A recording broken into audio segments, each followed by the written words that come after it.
같이 기도하시겠습니다.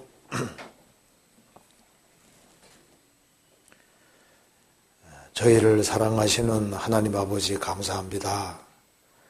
오늘 또 저희들을 한자리에 불러 모아주시고 또 하나님의 말씀을 통해서 또 평상시에 또 궁금하기에 생각하는 것들을 성경으로 생각해 볼 수 있게 해주신 것을 감사합니다.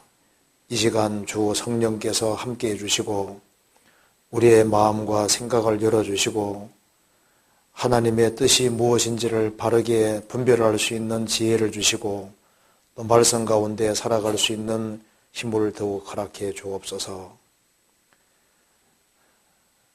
저희들은 너무나도 지혜가 부족합니다. 주님께서 하나님 말씀으로 항상 일깨워 주시고 도와주시옵소서. 오늘 모든 시종 주 성령께서 함께해 주시고 도와주시기를 간절히 의지하오며 주 예수 그리스도 이름으로 기도하옵나이다. 아멘. 이제 좋은 질문이 여기 오늘 많이 나와 있는데요. 점점 질문들이 좋은 것이 많이 나오는 것 같아요. 자, 그래서 한번 같이 생각을 해보겠습니다. 먼저 첫 번째 질문부터 한번 생각해 봅시다. 이 사무엘하 6장 6절 이하에는 우사가 여호와의 궤를 붙잡았다가 죽는 말씀이 있습니다. 우사는 자기는 옳다고 생각했지만 하나님에 대해서 잘 몰랐기 때문에 벌어진 일 같은데요. 오늘날 그리스도인이 우사와 같은 죄를 지을 수 있는 것에는 무엇이 있을까요? 혹시 그런 죄를 지어서 큰 징계를 받은 경우가 교회 가운데에서도 있었는지 궁금합니다. 참 중요한 질문입니다. 여기 이제 우사가 여호와의 궤를 붙잡았다.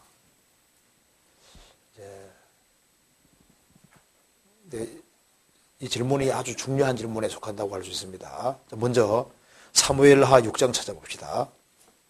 사무엘하 6장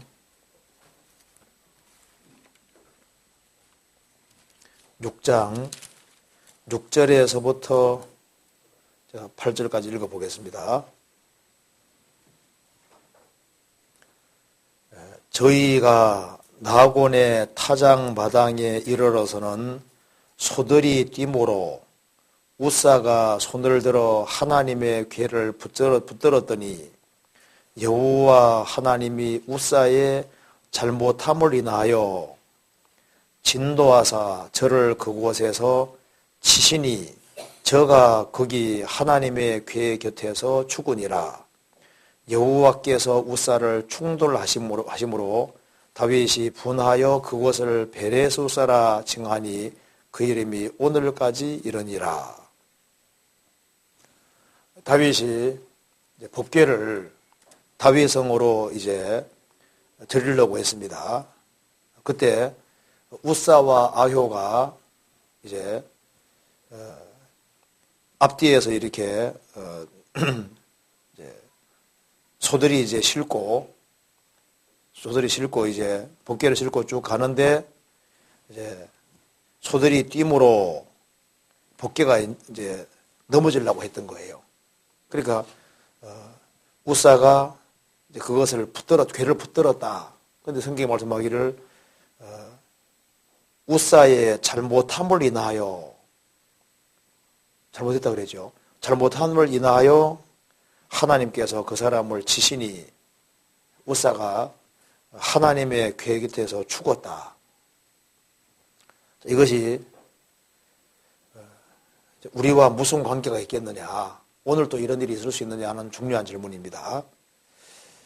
우사는 자기가 옳다고 생각했지만 하나님에 대해서 잘 몰랐기 때문에 벌어진 일 같은데요. 그렇지는 않습니다. 여기 우사의 잘못함을 인하여 우사가 크게 잘못했습니다.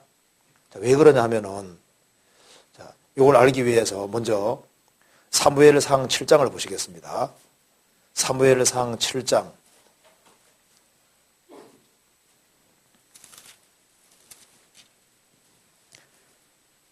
7장 1절입니다.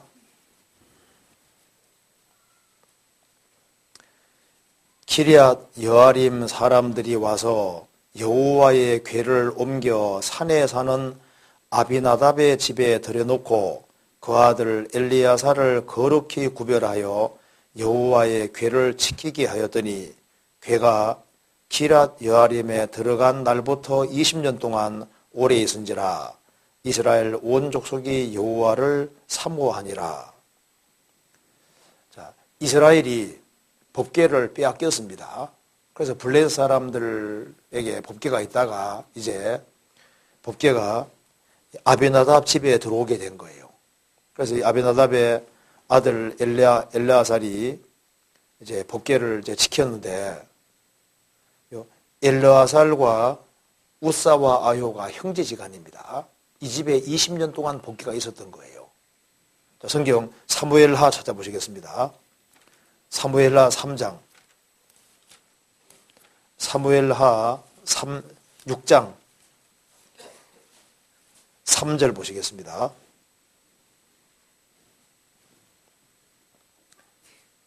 저희가 하나님의 궤를 새 수레에 싣고 산에 있는 아비나답의 집에서 나오는데 아비나답의 아들 우사와 아효가 그 새 수레를 모니라. 그렇게 되어 있죠. 그러니까 자,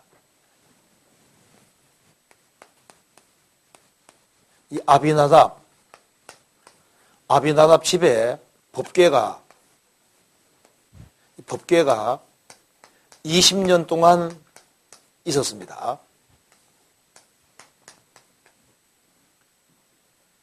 그러니까 이제 아비나답 집에 법궤가 20년 동안 있었는데 이스라엘 백성들은 누구든지 알고 있는 사실이 있는데요.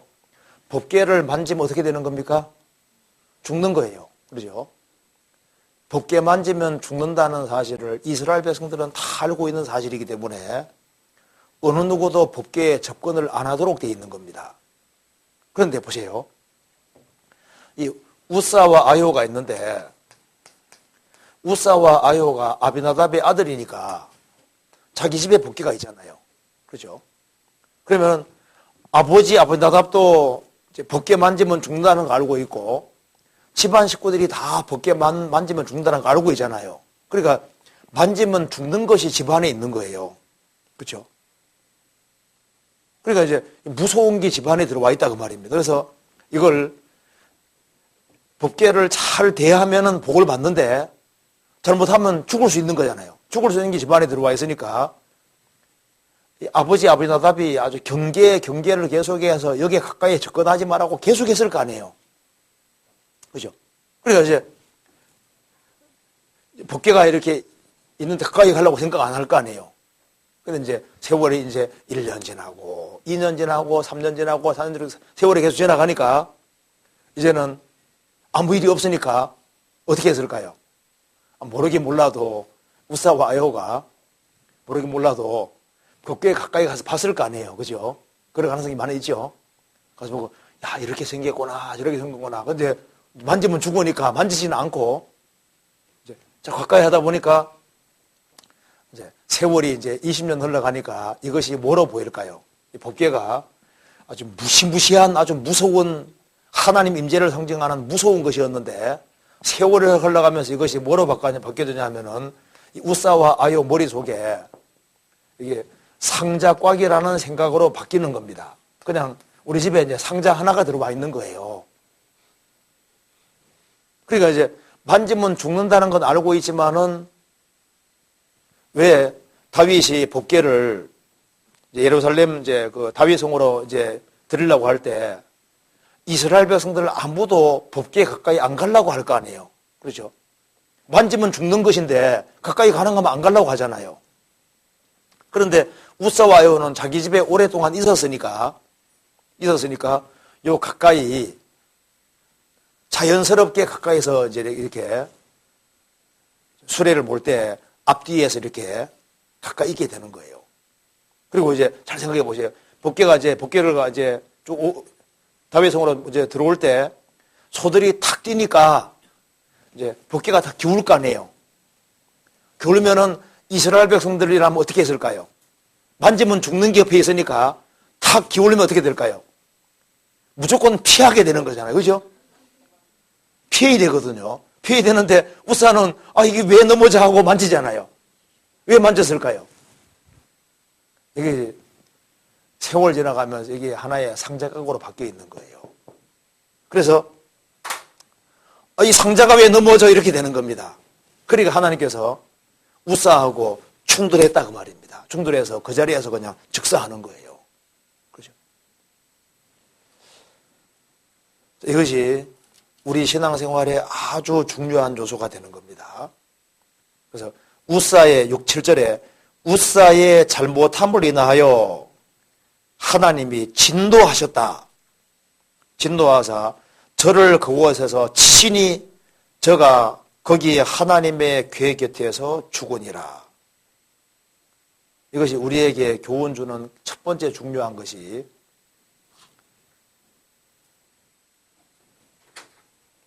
이게 습관화되는 것이 이게 참 무서운 거예요. 이 좋은 면으로 습관화되는 건 좋지만 이 습관화가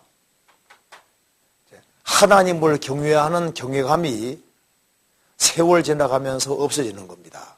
그래서 이게 마치 뭐와 같냐 하면 잘 생각해 보세요. 이 교회 안에는 주님이 계시잖아요.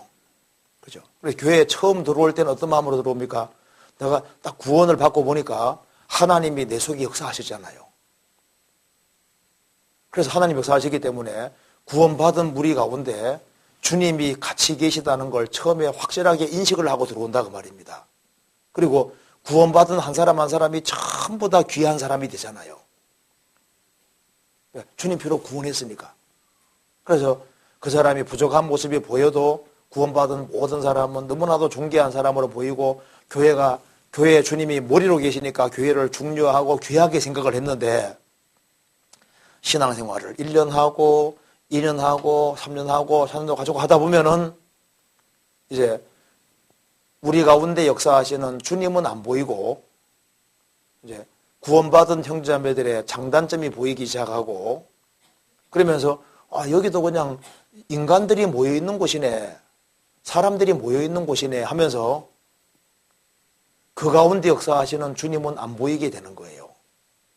그러면서 교회 안에서 이제 교회가 이제 만만하게 보이고 구원받은 식구들이 만만하게 보이고 그러니까 말도 막 툭툭 함부로 하고 그러면서 이제 점점 담대해지는 겁니다.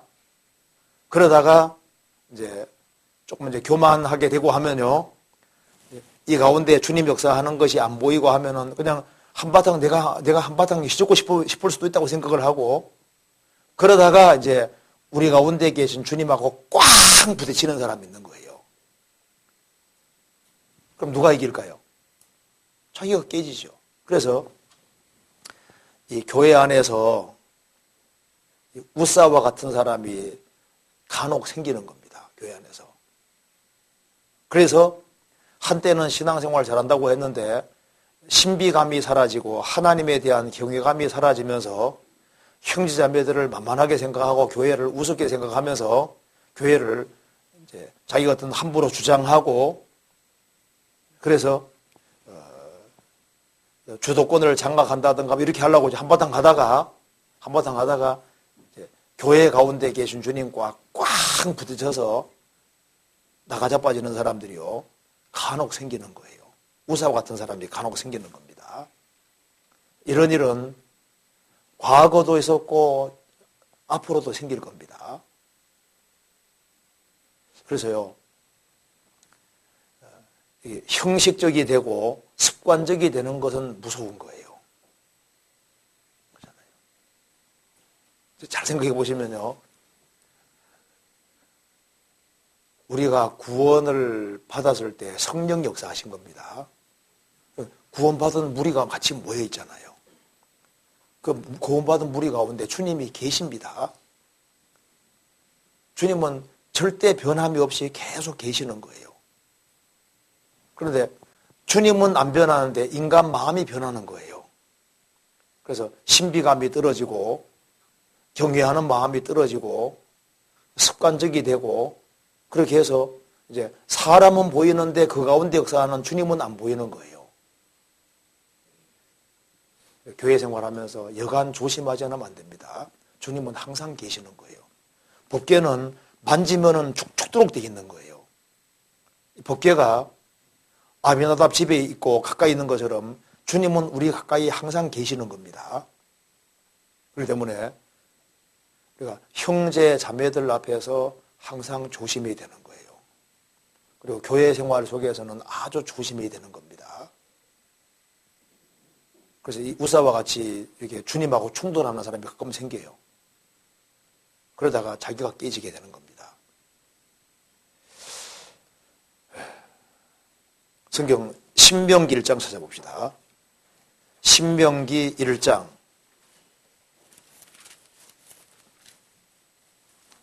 7절 6절에 보시겠습니다. 1장 6절입니다.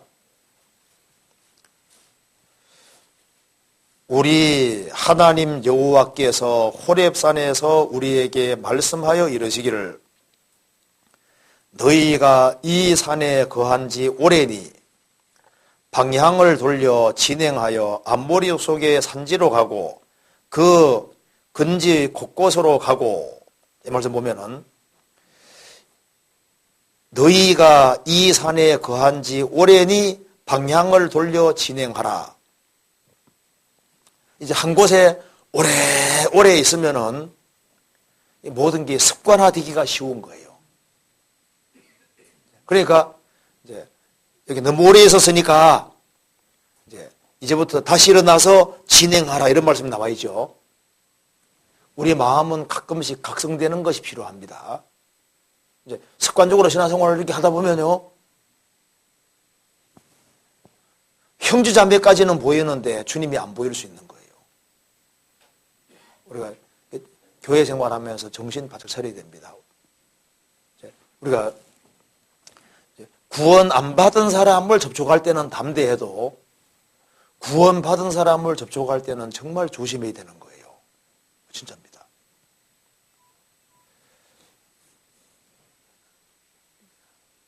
우리 구원받은 모든 사람이 그렇습니다. 자, 전도집회 하는 것이 무서워요. 저 구원받은 사람 속에 설교하는 게 더 무서워요. 아니, 불신자들에게는 막 하면 되는데 구원받은 사람 속에서는요. 그렇지. 구원받은 사람 속에가 이게 참 어려운 겁니다. 바울 사도가 말하기를 너희를 대면하면 겸비하고 떠나 있으면 담대한 나 바울은 그 말이잖아요. 구원받은 사람 속에는 주님이 같이 계시기 때문에 여간 마음을 낮추지 않으면 안 되는 거예요. 그래서 가장 조심해야 될 자리가 그리스도인들이 같이 모이는 자리입니다. 그거 아시는 게 필요해요. 교회의 머리는 주님입니다. 우리 수원교회면은 수원교회 머리가 누가 머리입니까? 주님이 머리예요. 사람이 머리 아닙니다. 사람은 다 쓰임받는 부분에 불과한 거예요. 내가 없어도 교회는 되게 돼 있는 거예요. 그렇잖아요. 그래서 이 교회 안에서는 주님이 계시기 때문에 항상 조심을 하고 또 조심을 하고 그게 진짜 필요한 겁니다. 그러면 잘못하면 우사 같은 사람이 생길 수 있는 거예요. 그래서 내가 교회 생활하는 가운데 정말 성경에 대해서 경외감을 가지고 있을까? 이걸 그냥 습관적으로 보다 보면 그냥 책이라고 생각하거든요. 이게 책이 아니에요. 그냥 책이 아닙니다. 이게 하나님의 말씀이거든요. 그래서 우리가 성경을 대할 때 그냥 이 독서하는 책이냐 이게 아니다 그 말입니다. 성경을 접할 때 참 성경을 두려워하는 마음과 경외하는 마음 가지고 접근하는 것이 필요한 거예요. 이게 진짜 하나님 말씀이니까. 그리고 교회도 그냥 덜렁덜렁 나올 것이 아니라 교회에 나올 때도 아주 신중하고 교회를 정말 존중히 여기는 그런 마음, 그런 게 필요합니다. 그래서 우리가 하나님에 대해서 경외하는 마음 이런 것을 가지고 있어야 되는 거예요. 그래야만 주님과 안 부딪힐 수 있는 거예요. 그래서 그 사람 이제 조금 이제 교만해지면요, 뭐 좀 안다 싶으면요, 이제 교회가 만만하게 보이면은 나중에 우사같이 돼서 이제 교회하고 충돌하면 자기가 이제 꺾이는 거예요. 그런 일이. 저도 거듭난 지 지금 30년이 지났기 때문에 그런 일을 간혹 봐왔습니다. 그래서 가끔 우사 같은 사람이 생긴다. 그걸 볼 수 있는 겁니다. 좀 이해되시죠? 경외감 잃지 말아야 된다는 걸 알 수 있는 겁니다. 자, 그 다음 질문 봅시다. 저는 청년 형제 자매입니다. 어느 날부턴가 제 마음에 드는 형제님이 생겼습니다. 좋은 대학도 나오셨고 간증하는 것도 멋있고 웃는 것도 잘생겨 보입니다. 그런데 2015년 청년회 같은 부서에 편성되었습니다. 좋은 마음이면서도 한편으로는 이 형제님에게 너무 마음이 빼앗기는 것 같아서 두렵습니다. 저는 나중에 다른 형제랑 결혼하게 될지도 모르는데 제 마음에 누군가를 마음에 두고 좋아하는 것이 죄를 짓는 것 같아서 마음이 불편합니다. 그 형제님에 대해 주체할 수 없는 마음을 어떻게 하면 좋을까요? 차라리 부서를 바꿔달라고 해야 할까요? 참 좋은 질문이죠. 이게 정말 예. 어느 날부턴가 제 마음에 드는 형제님이 생겼습니다. 이게 좋아하는 마음이 생기는 게 자연스러운 겁니다. 그리고 이제 주체할 수 없는 마음이 올라온다. 자, 이런 마음이 올라올 때가 청주시리니까 얼마나 좋아요. 나이 들면 이런 마음도 안 생기거든요. 그렇죠?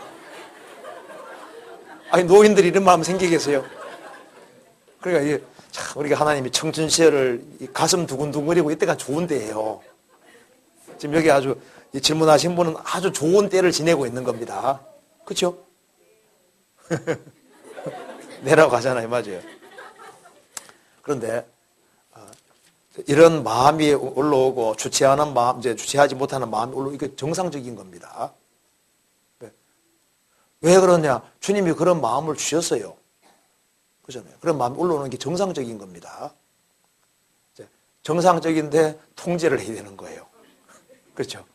그 마음은 올라오지만은 이제 그걸 적절하게 통제하냐, 통제하냐, 하냐에 따라서 인생이 달라지게 되는 거잖아요. 그렇죠? 통제해야 됩니다. 그래서 가능한 한 둘이 있는 자리는 만들지 말아야 되겠죠. 그렇죠? 이 감정이 섞이면 대화가 안 되게 돼 있어요. 그렇죠?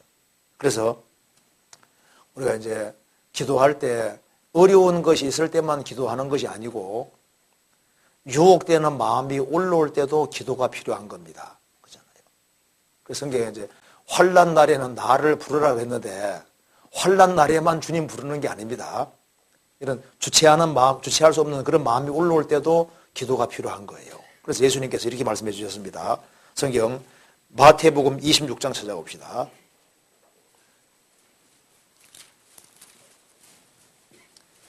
자, 26장 41절. 자, 같이 한번 읽어보겠습니다. 시험에 들지 않게 깨어 있어 기도하라. 마음에는 원이로되 육신이 약하도다 하시고. 마음에는 원이지만 육신은 사람이 약합니다. 그렇기 때문에 시험에 들지 않게 깨어 있어 기도하라. 기도하면은 주님께서 통제할 수 있는 힘을 주세요. 그래서 내 마음을 잘 통제해달라고 기도하는 것이 필요합니다. 그리고 적당한 간격을 잘 유지할 수 있도록 도와달라 기도하면은 주님께서 보시고 도와주세요. 그래서 우리가 환난을 당할 때 그걸 이길 힘을 달라는 그 기도도 필요하고 또 동시에 유혹되는 마음이 계속 올라올 때 그때도 이제 기도가 필요한 겁니다. 그래서 하나님께서는 구원받은 사람에게 시험에 들지 않게 깨어있어 기도하라. 실제로 기도하면 도와주시는 겁니다. 주기도문에 시험에 들게 하지 마옵시고 그 말이잖아요. 날마다 하는 기도문 속에 시험에 들지 않게 이제 않도록 기도하라는 말씀이 나와 있는 겁니다. 그래서 시험에 들게 하지 마옵시고 그래서 이제 기도하는 것이 먼저 필요하고 그 다음 필요한 것이 뭐냐면은 유혹되는 마음이 이렇게 강하게 올라갈 때는 일단은 그 자리를 피하는 게 잘하는 거예요. 성경 찾아봅시다. 잠언 4장 15절에 보시겠습니다.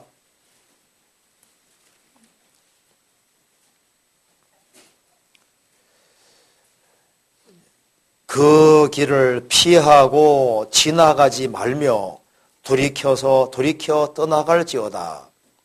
그 길을 피하고 지나가지 말며 돌이켜 떠나갈지어다. 그래서 둘만 있는 자리를 가능하면 피하고 항상 여러 사람이 같이 있는 속에서 있도록 이렇게 하는 게 필요하고, 그 다음에 부서를 바꾸는 게 어떨까요? 부서 바꾸는 게 좋을 수도 있지만은, 그러나 더 좋은 것은 이제 이 젊은 시절에는 몰입하는 게 필요하거든요. 이 젊은 시절에는 유혹이 가장 많은 시절이기 때문에 일단 바빠야 돼요. 바쁘고 부지런해야 되고, 자기 너무 바빠가지고 몰입을 하고 아주 부지런하게 기도하면서 아주 바쁘게 살아가는 것이 유혹을 이기는 젊은 시절에 아주 좋은 방법이 되는 겁니다. 그래서 육체의 고난을 받은 자가 죄를 거쳤다는 말씀대로 아주 타이트하게 인생을 살고 아주 바쁘게 인생을 살아가면은 많은 유혹에서 넘어갈 수 있는 거예요. 그런데 누가 이게 자기 통제가 안 되냐면 시간이 너무 많은 경우, 너무 한가한 경우, 그런 경우는 마귀가 유혹하기가 굉장히 좋거든요. 그 마귀가 이 틈타기 좋은 데가 언제냐면 한가하고 게으르고 일이 없고 할 때, 그때 이제 마귀가 강하게 역사할 수 있는 겁니다. 그리고 사람마다 유혹되는 게 달라요. 어떤 사람은 이제 이 청춘 시절에 할지라도 이성적인 것에 유혹이 그게 아주 크게 강하지 않는 사람도 있고, 어떤 사람은 특별히 아주 강한 사람도 있고, 사람마다 체질이 다 다르게 돼 있어요. 다 다릅니다. 어떤 여자는 남자에 별로 관심이 없는 여자도 있거든요. 사춘기가 지나고 이렇게 하면 좀 관심이 있어야 될 것 같은데 별로 관심이 없는 사람도 있다고요. 어떤 사람도 그에 대한 강렬한 어떤 그런 것이 있는 사람도 있고, 사람마다 다 차이가 납니다. 그런데 어쨌든 중요한 것은 기도하면서 시간을 타이트하게 보내고 바쁘게 보내는 것이 아주 중요한 요소가 되는 거예요. 그리고 이제 지금 이 자매님은 굉장히 바른 마음을 가지고 있습니다. 좋은 마음을 가지고 있습니다. 그리고 내가 이제 딴 사람에게 내 결혼 상대자도 아닐지도 모르는데 그 사람에게 내가 마음을 주면 나중에 내가 다른 사람과 결혼할 때 그게 이제 내 결혼 상대자에게 미안하다 그 말입니다. 이게 얼마나 좋은 마음이에요. 정말 이런 마음이 있는 사람은 주님께서 이제 이삭을 위해서 리브가를 준비해 두신 것처럼 이런 바른 마음을 가지고 있는 사람은 주님께서 누군가를 위해서 그 마음을 준비시키고 있을 겁니다. 그러니까 주님이 그 마음을 보시고 축복해 주시거든요. 성경 창세기 24장 찾아봅시다. 24장 16절.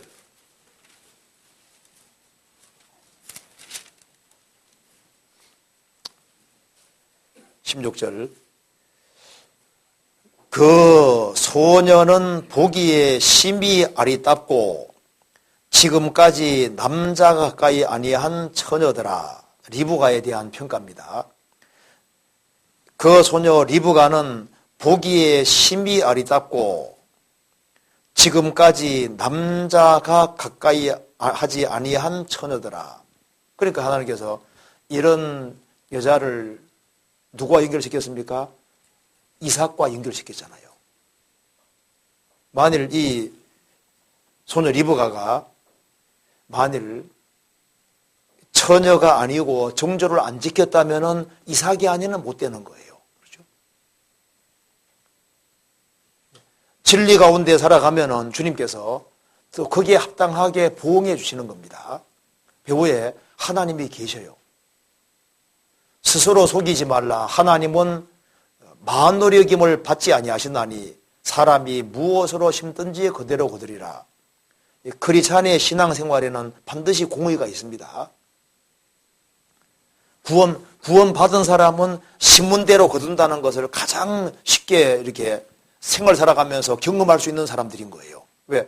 하나님이 아버지로 계시니까 정확히 하나님이 갚아주시는 것들이 있는 거예요. 그래서 지금 이 자매님의 이 마음은 아주 지극히 너무 정상적인 거예요. 그렇죠? 아주 정상적인 경우입니다. 그리고 이게 얼마나 마음이 이뻐요. 이게 얼마나 솔직합니까? 그리고 이게 웃는 것도 잘생겨 보이고 이거 마음이 이때 좋을 때잖아요. 참 이렇게 너무 좋은 마음이 있고 두근두근하는 마음이 있고 얼마나 좋아요. 그래서 이런 시절이 계속되면 좋은데 계속되는 게 아니라 이것도 한때인 겁니다. 그죠? 맞죠? 아니 계속 그런가요? 그래서 이 자매님이 아주 좋은 마음을 가지고 있는데 그래서 하나님 앞에 더 간절히 기도하면서 더 바쁘게 사세요. 그렇게 사시고 조금 시간 지나가면 주님께서 보시고 이제 하나님 내게 정말 저런 형제를 내게 주세요. 그리고 이제 그럼 주님께서 우리 마음에 생각하는 것보다 더 좋은 사람을 준비해 주셨을 겁니다. 그리고 이제 나중에 결혼하고 이제 시간 지나 보면 야 주님이 적절한 사람 주셨구나 하는 걸 알 수 있어요. 주님은 가장 좋은 걸 줄 줄 아시는 분입니다. 자 그리고 여기에 이걸 좀 길게 설명하면 좋은데 제가 길게 설명은 못 하겠어요. 예. 자, 그 다음 질문 봅시다. 할 때 이런 마음을 가지고 있는 자매는 아마 좋은 형제가 준비되어 있을 거예요. 그 다음 질문 봅시다. 엄마와 이야기하는 중에 아담과 하와의 자녀들은 누구랑 결혼해서 자녀를 낳았는가라는 내용이 나왔던 적이 있습니다. 친남매끼리 결혼해서 인류가 번성한 것이 맞는 것인지 궁금합니다. 그럴 수밖에 없어요. 두 사람으로 시작했으니까 가족끼리 이제 결혼해가지고 이렇게 된 것이 맞죠. 그래서 이제 우리가 알아야 될 것이 있습니다. 원래 근친 상간이라고 할 때 그것은 결혼이라는 제도를 떠났을 때 그렇게 되는 거예요. 자, 이제 아담 하와가 자녀를 많이 낳았잖아요. 근데 아담 하와가 자녀를 많이 낳았는데 두 사람을 짝지어서 결혼이라는 제도를 통해서 내보내면 가정이 되는 거예요. 그런데 결혼이라는 제도와 관계없이 육체적으로 관계를 맺으면 그건 근친상간 죄가 되는 겁니다. 그래서 이 성경에 보면은 이제 가까운 친족끼리 결혼하는 경우가 굉장히 많아요. 그래서 아브라함의 아내 사라도 이복 동생입니다. 이복 형제지간이잖아요. 그러니까 이 근친끼리 결혼하는 일이 옛날부터 계속 있었습니다. 그런데 왜 근친 간의 결혼을 이제 금지하게 되냐 하면은 이제 세월이 쭉 지나가면서 이제 옛날에는 근친끼리 결혼해도 열성 같은 것이 적었던 것 같아요. 세월이 쭉 흘러가면서 이제 근친끼리 결혼할 때 열성이 생기고 자녀가 문제가 생기는 경우가 발생이 자꾸 되니까 이거 가까운 사람끼리 결혼하면은 이제 자녀가 문제 생기는 경우가 자꾸 생기고 하니까 이제 가능하면 이제 근친이 아닌 사람끼리 이제 결혼을 해야만 건강한 자녀가 태어나고 하니까 이제 그것이 제도적으로 된 겁니다. 그래서 처음에는 이게 아담과 하와의 자녀들은 누구랑 결혼해서 자녀를 낳았는가? 그래서 아담 하와가 낳은 자녀들끼리 결혼을 시켜가지고 내보낸 겁니다. 그래서 그랬을 때 그것이 제도적으로 결혼이라는 제도 통해서 내보냈을 때 그게 정상적인 결혼이 되는 거예요. 그런데 성경 레위기에서도 18장에서도 결혼이라는 제도와 관계없이 집안 식구들끼리 잠자고 이렇게 했을 때 그걸 주님께서 이제 그것 때문에 아주 심판 내리셨잖아요. 결혼이라는 제도를 통해서 되어질 때는 문제가 없는 겁니다. 그리고 이제 제가 일본에 여러 번 갔었는데 일본 동경 거리를 쭉 지나다 보면은 이쁜 사람은 되게 이쁜데 약간 희한하게 생긴 사람들도 꽤 있어요, 이렇게. 왜냐하면은 일본은 근친 결혼이 허용되잖아요. 근친끼리 결혼하는 경우가 많으니까 이제 사람이 약간 이렇게 열성적인 것이 이제 나오는 경우가 있으니까 모양이 진짜 희한하게 생긴 사람들도 막 지나다니거든요. 그래서 한국에는 그런 사람 보기 어렵잖아요. 근데 한국에는 이 가까운 동성동본끼리 결혼한다는 이걸 금지시키고 있으니까 가능한 먼 곳 쪽에서 이렇게 결혼시키고 하니까 이제 열성 같은 게 나오기가 쉽지 않습니다. 근데 일본 같은 경우는 많거든요. 보면은, 사람이 너무 이상하게 생겼다. 그런 사람들이 간혹 이렇게. 죄송합니다. 그래서 세월이 지나가면서 근친 간에 결혼을 할 때 문제가 생긴다는 걸 알았기 때문에 가능하면 멀리 이렇게 결혼시키려고 이렇게 했던 겁니다. 그런데 결혼이란 제도를 통해서 이렇게 내보낼 때 그 성경적으로는 문제가 없게 되는 거예요. 근데 이제 세월이 흘러가면서 근친 결혼은 자연스럽게 이제 금지가 되게 되는 겁니다. 그래서 창세기 20장 12절에 보면은 아브라함이 말하기를 사라는 실로 나의 이복 누이로서 내 처가 되었다. 그런 말씀이잖아요. 이복 누이인데 자기 처가 됐다고 했습니다. 자, 이거 이해되시죠? 넘어가 봅시다. 그 다음 질문에. 시편 1편에는 복 있는 사람은 이제 그 율법을 주야로 묵상하는 자로다라는 말씀이 있습니다. 말씀하십니다. 저도 복 있는 사람이 되고 싶은데 묵상이 무엇이고 어떻게 하면 좋을지 궁금합니다. 말씀을 묵상하는 구체적인 방법이 있다면 가르쳐 주세요. 시편 1편 찾아봅시다. 이게 좀 좋은 질문이죠? 시편 1편 2절에 1절 2절 같이 읽어보겠습니다. 복 있는 사람은 악인의 꾀를 좇지 아니하며 죄인의 길에 서지 아니하며 오만한 자의 자리에 앉지 아니하고 오직 여호와의 율법을 즐거워하여 그 율법을 주야로 묵상하는 자로다. 자, 복 있는 사람은 여기 이제 이분이 복 있는 사람이 되고 싶다. 이런 좋은 욕망이잖아요. 나도 복이 있는 사람이 되고 싶다. 복이 있는 사람이 되기 위해서는 오직 여호와의 율법을 즐거워하여 그 율법을 주야로 묵상하는 자로다. 이렇게 되어 있으니까 나도 복이 있는 사람이 되고 싶고 그래서 성경을 정말 구체적으로 어떻게 묵상하는지를 알고 싶다. 좋은 질문을 했습니다. 그럼 어떻게 하는 것이 묵상하는 좋은 태도가 되고 방법이 될까? 성경 읽는 것과 묵상하는 건 전혀 다른 얘기입니다. 이 묵상이란 말을 가장 쉽게 올릴 수 있는 것이 소가 되새김질을 하는 거예요. 소가 풀을 뜯어 먹지 않습니까?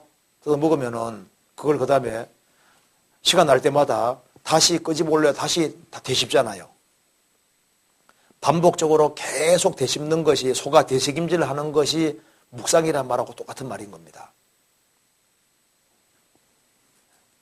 그래서 반복적으로 계속 되씹고 곱씹고 하는 것 자체가 묵상이라는 기본 뜻에 속하는 거예요. 자, 그래서 영어로는 메디테이션, 명상과 묵상이 똑같은 말인데요. 명상은 원래 동양 철학, 불교라든가 동양에 관계되는 겁니다. 명상은 가능하면 속을 비우는 거예요. 비우는 거고, 묵상은 채우는 겁니다.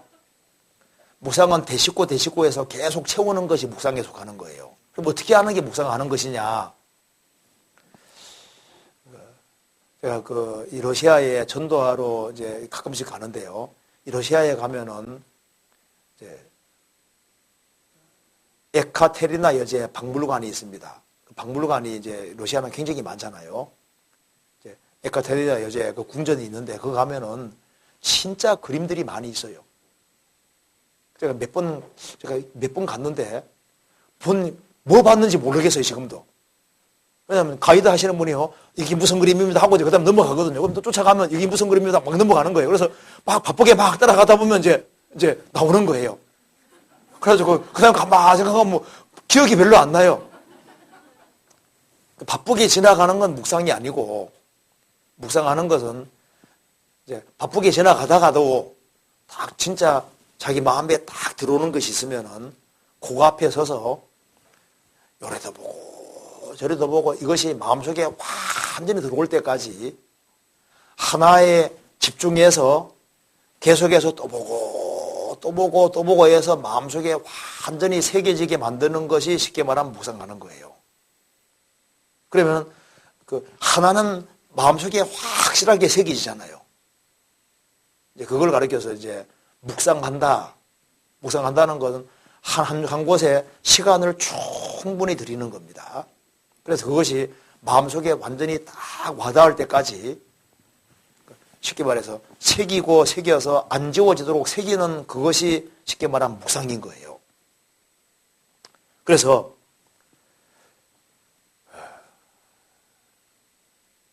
시간 투자가 필요한 겁니다. 그래서 주야로 묵상한다 그래요. 주야로. 그러니까 자기가 일을 하면서도 그 성경에 자기 마음에 드는 중요한 부분을 곱씹고 계속 되씹고 해서 마음속에 새겨지도록 만드는 그 활동을 하는 것이 그게 이제 묵상하는 활동이라고 할 수 있는 거예요. 그래서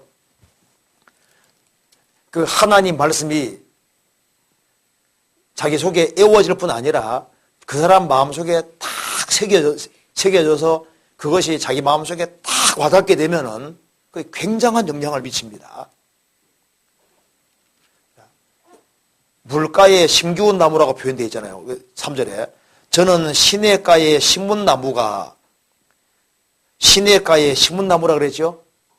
그래서 묵상하는 건 마치 뭐가 같냐면은 시냇가에 심기운 나무가 뿌리를 강변에 쫙 펼치고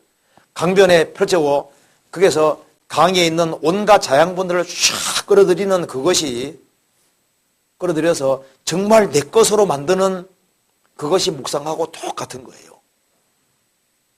그래서 묵상을 하는 데는 꼭 성경에 많은 구절이 필요한 것이 아니고요.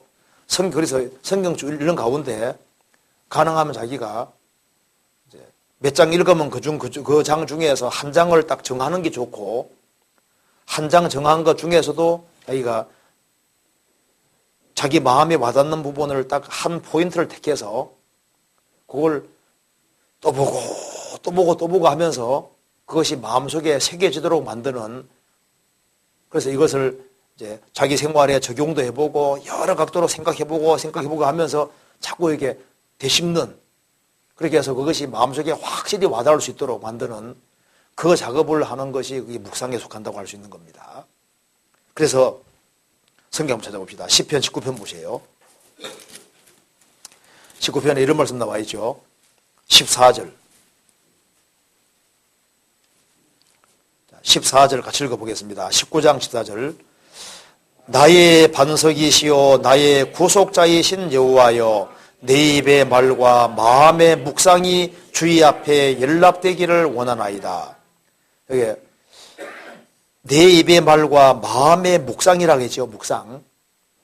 하나님 말씀을 되씹고 하면은 어떤 결과가 생기냐 하면은 묵상의 결과는 7절 이하가 생기는 겁니다. 하나님 말씀을 자꾸 묵상하고 되씹고 하면은 7절에 여호와의 율법은 완전하여 영혼을 소성케 하고 영혼에 힘을 주는 거예요. 예를 들어서 내가 너무 어려운 일을 당했을 때 감당할 이상의 시험을 안 준다는 성경 구절이 있잖아요. 사람이 감당할 시험 밖에는 너희에게 당한 것이 없나니 하나님은 믿보사 너희가 감당치 못할 시험 당함을 허락지 아니하시고 시험 당할 즈음에 또한 피할 길을 내사 너희로 능히 감당하게 하시느니라. 그 구절을 되씹고 한다 해봅시다. 그러면 구원받은 사람에게는 감당할 시험에 정말 이상의 시험을 정말 안 주시는구나. 그러면 내가 지금 어려움을 당하는데 내가 감당할 수 있기 때문에 주신 거구나. 그리고 시험 당할 즈음에 또한 피할 길을 주신다고 했으니까 피할 길 주시겠구나. 이제 그걸 계속 그 구절을 계속 묵상하고 생각하고 그 구절에 계속 매달리면은 그 성경 구절에 매달리면은 그 구절이 내 영혼 속에 들어가면서 어떤 내 영혼 속에 작용을 하는 거예요. 그래서 여호와의 율법은 완전하여 영혼을 소성케 하고 영혼을 되살리고 영혼에게 힘을 주는 거예요. 우리가 음식을 잘 씹어서 계속 되씹는 게 이게 묵상이거든요. 잘 씹어서 넘기면은 이상하게 몸에 힘이 확 생기잖아요. 그처럼 하나님 말씀을 되씹고 하면은 묵상하는 가운데서 영혼을 소성케 하고 영혼에게 힘을 주는 겁니다. 그리고 여호와의 증거는 확실하여 우둔한 자로 지혜롭게 하며, 하나님 말씀을 묵상하면은 하나님 말씀이 마음속에 탁 새겨지기 때문에, 하나님 말씀은 참이기 때문에 그 사람을 지혜롭게 만드는 거예요. 그리고 여호와의 교훈은 정직하여 마음을 기쁘게 하고, 여호와의 계명은 순결하여 눈을 밝게 하도다. 묵상을 계속하면은 영혼의 눈이 밝아지게 돼 있는 거예요. 그래서 우리가 성경을 묵상할 때 특별히 예수님에 관한 부분, 하나님에 관한 부분, 이런 것이 나오면은 더 주의해서 이렇게 관심을 가지고 그걸 계속 생각해 보는 것이 필요한 거예요. 성경 한번 찾아봅시다. 시편 145편에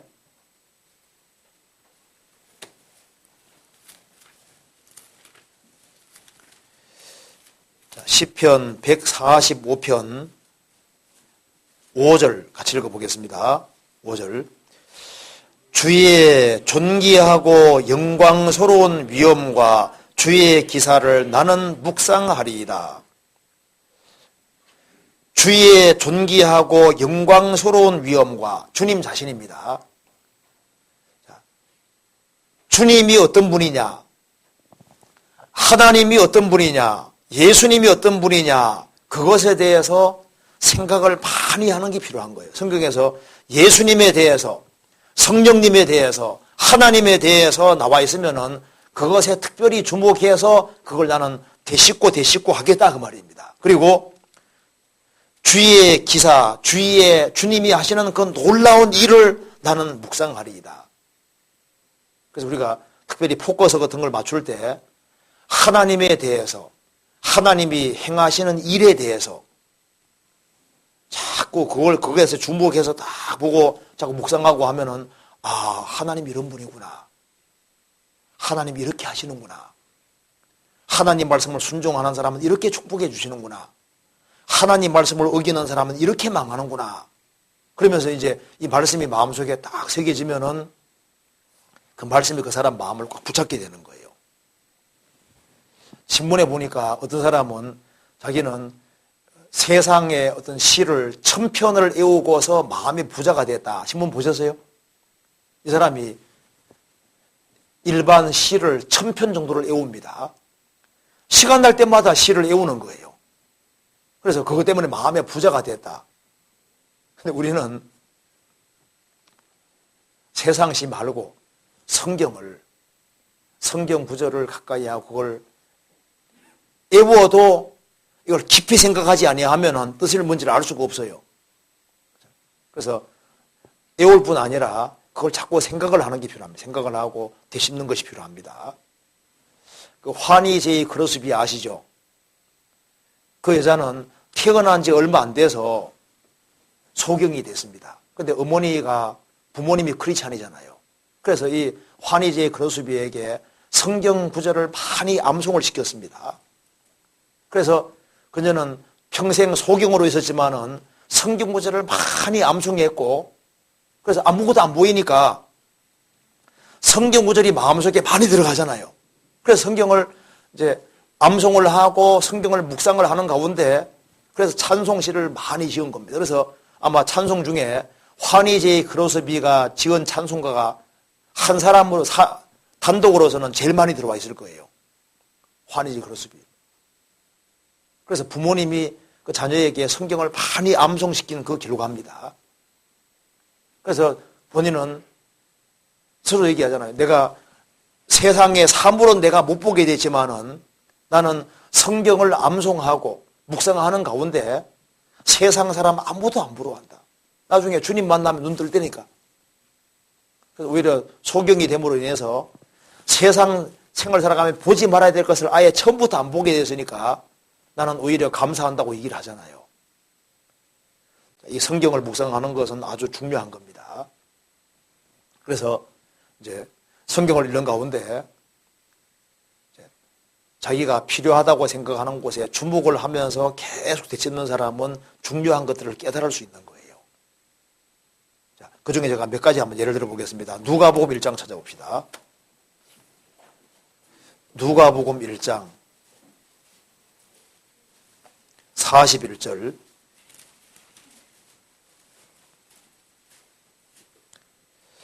(1장 41절) 엘리사벳이 마리아의 무난함을 들음에 아이가 복중에서 뛰노는지라. 엘리사벳이 성령의 충만함을 입어. 이 말씀에서 이 마리아 태속에는 예수님이 들어있습니다. 그런데 이 엘리사벳이 노년에 아들을 이제 배웠는데요. 세례 요한을 뵀습니다. 세례 요한은 모태로부터 성령이 충만한 사람이죠. 그런데 예수님 마리아가 다가오니까 태속에 있는 아기가 마리아의 무난함을 들으며 아이가 복중에서 뛰노는지라. 자, 아이가 복중에서 뛰노는지라. 마리아가 다가오니까 그 속에 예수님이 들어있는데 모태로부터 성령이 충만한 이 아기가 뱃속에서 뛰놀았다. 이 구절을 묵상한다 합시다. 왜 이게 아이가 복중에서 뛰놀아 모태로부터 성령이 충만한 이 아기가 복중에서 뛰놀았다. 이거 이제 한 곳에 포커스를 계속 기울이면 이 중에서 특징을 잡아낼 수 있는 겁니다. 성령이 충만한 사람의 특징이 뭐냐? 구세주 예수님이 나타나니까 아기가 막 기뻐했잖아요. 그잖아요. 그래서 성령이 충만한 사람의 특징 중에 하나가 구세주를 예수님에 대한 소리를 듣고 예수님에 대한 생각을 하고 예수님에 대한 것들이 나오면은 기뻐하고 즐거워하고 뛰노는 것이 이게 특징 중에 하나인 거예요. 그래서 아기가 복중에서 기뻐서 막 펄쩍펄쩍 뛰놀았다. 즐거워했다 그 말입니다. 기뻐했다 그 말이에요. 그래서 성령이 충만한 사람의 특징 중에 하나가 구세주를 예수님을 기뻐하는 거예요. 예수님을 기뻐하고 아주 크게 즐거워하는 것이 이제 성령이 충만한 사람의 특징 중에 하나다 그 말입니다. 그래서 시편 87편에는 거듭난 사람은 가르쳐서 춤추는 자라고 표현을 하고 있습니다. 이 법궤가 들어올 때 다윗이 춤춘 거 아시죠? 너무 기뻐 춤을 췄는데 그래서 하나님으로 인해서 기뻐하고 즐거워하는 그것이 성령이 충만한 사람의 특징 중에 하나라는 걸 알 수 있는 거예요. 그렇잖아요. 그래서 구세주로 인해서 기뻐하고 즐거워하고 우리 가운데 주님이 높아지는 것으로 인해서 즐거워하고 다른 영혼이 구원받는 걸 보고 정말 즐거워하고 그리고 그 하나님의 역사, 주님의 이름이 존귀케 되는 그것을 기뻐하고 즐거워하고 그것에 대해서 인생을 투자하고 이렇게 하는 사람은 그 성령이 원하시는 뜻을 행한다는 걸 우리가 확실히 알 수 있는 겁니다. 그렇잖아요. 그러니까 이제 성경 그냥 술술 넘어가면 잘 못 깨닫거든요. 그런데 이걸 성경에 대해서 집중을 하고 이제 성경 한 구절 한 구절을 마음속에 확실히 집어넣으려고 하게 되면은 시간 지나가면서 많이 깨달아지게 돼 있는 거예요.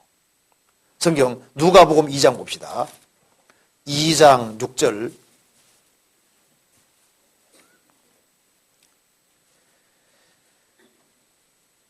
거기 있을 때 해산할 날이 차서 맏아들을 낳아 강보로 싸서 구유에 뉘었으니 이는 사관이 있을 곳이 없음이라라. 예수님이 태어났을 때 강보로 싸서 구유에 뉘었다.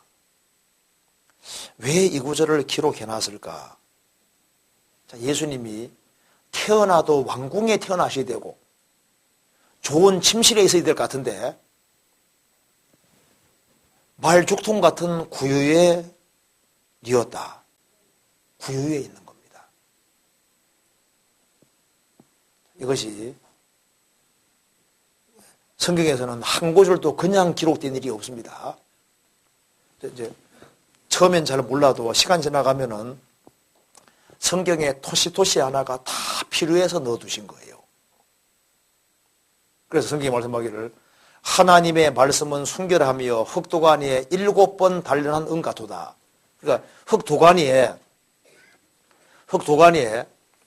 이제 은이 한 번 들어가서 나와도 깨끗해지는데 7번 들어가서 나오면 불순물은 다 떨어진 거잖아요. 성경에는 불순물은 다 떨어지고 필요한 말만 딱 들어있는 거예요. 성경에는 필요 없는 구절이 한 구절도 없습니다. 누가복음 16장에 보면은 율법의 한 획이 떨어짐보다 천재 없음이 쉽다 그랬죠. 그러니까 성경의 한 획을 천재하고 비교하는 거예요. 획이라는 것이 이렇게 아이가 있으면은 이제 이게 획입니다. 이거요. 이거 떨어지면 아이로 이러잖아요. 그러니까 히브리 글자 보면은 이렇게 T자처럼 생긴 글자가 있고 이렇게 기역자 생긴 글자가 있는데 이게 획입니다.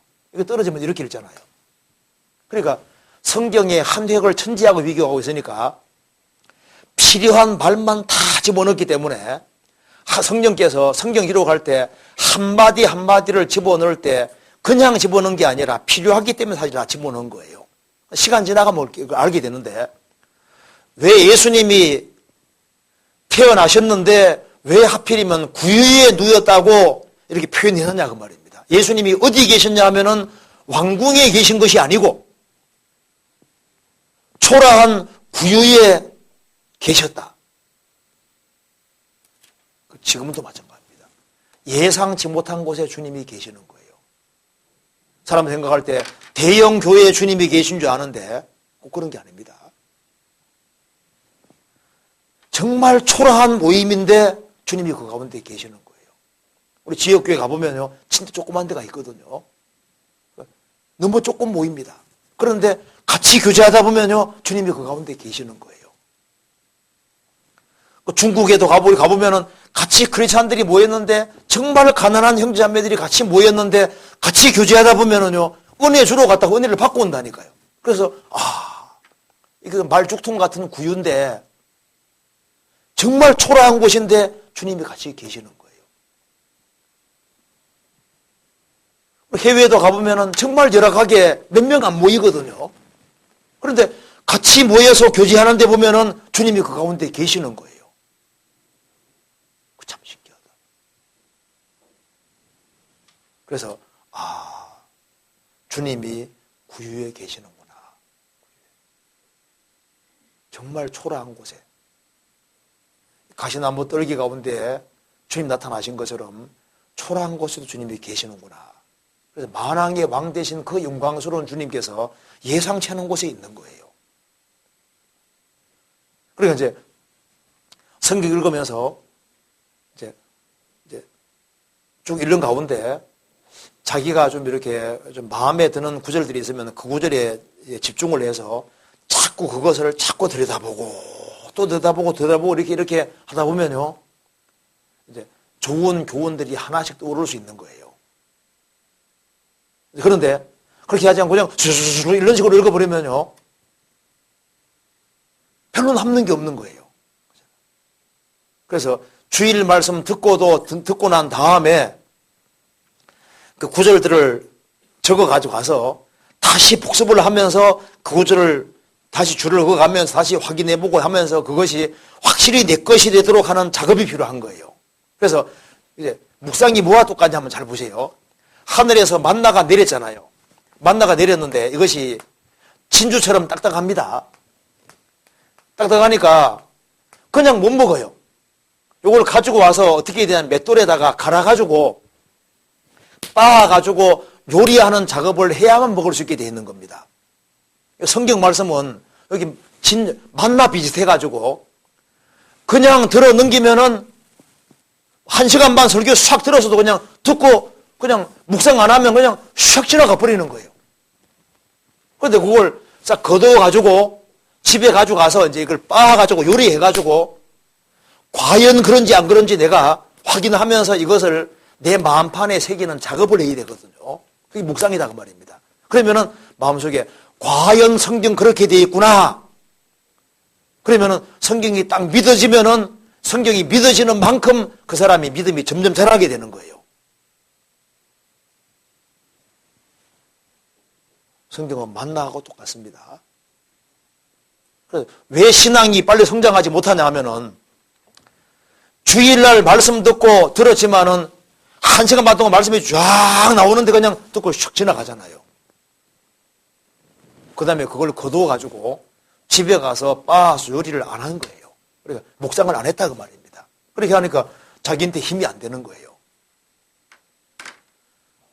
여기 이제 오늘 참석하신 분들이 정말 하나님 말씀을 한번 듣고 난 다음에 그걸 다시 이제 성경 찾아가지고 다시 확인해 보면서 야, 성경이 정말 그렇게 돼 있네 하면서 이걸 되씹어서 내 것이 되게 하는 그 작업을 해야 되는데, 그러니까 한 달 성경 배우고 난 다음에 시험을 사실 쳐야 되는 거예요. 시험을 한 번씩 치면요 다 복습하고 이렇게 해가지고 실력이 쓸 텐데, 세상에 구원받은 지 1년, 2년, 3년, 4년, 5년 지금 성경대학에 이제 영생대학 입학했는데 지금 세월이 얼마나 지났는데 너무 모르는 거예요. 그렇죠? 이게 안 새겨져 있는 거예요.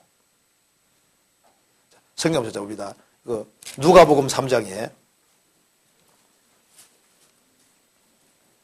3장 1절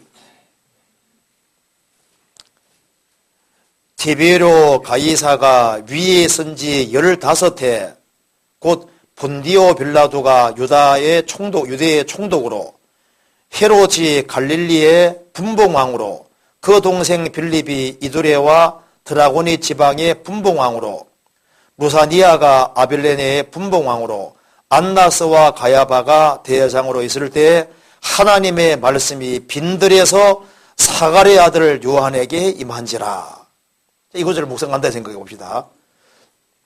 이 디베리오 가이사가 위에는 이 시대에 안나스와 가야바가 대제사장으로 있는데, 대제사장은 하나님과 제일 가까운 사람이잖아요. 예루살렘에 성전이 있고 하나님을 가장 가까이 섬기는 사람들이 여기 가야바와 안나스가 대상인데, 하나님 말씀은 누구에게 임했냐 하면은 빈들에서 사가랴의 아들 요한에게 임했다. 우리 생각 같아서는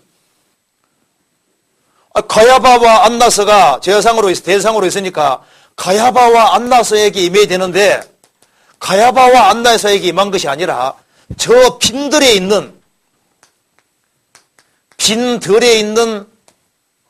세례 요한에게 임했다.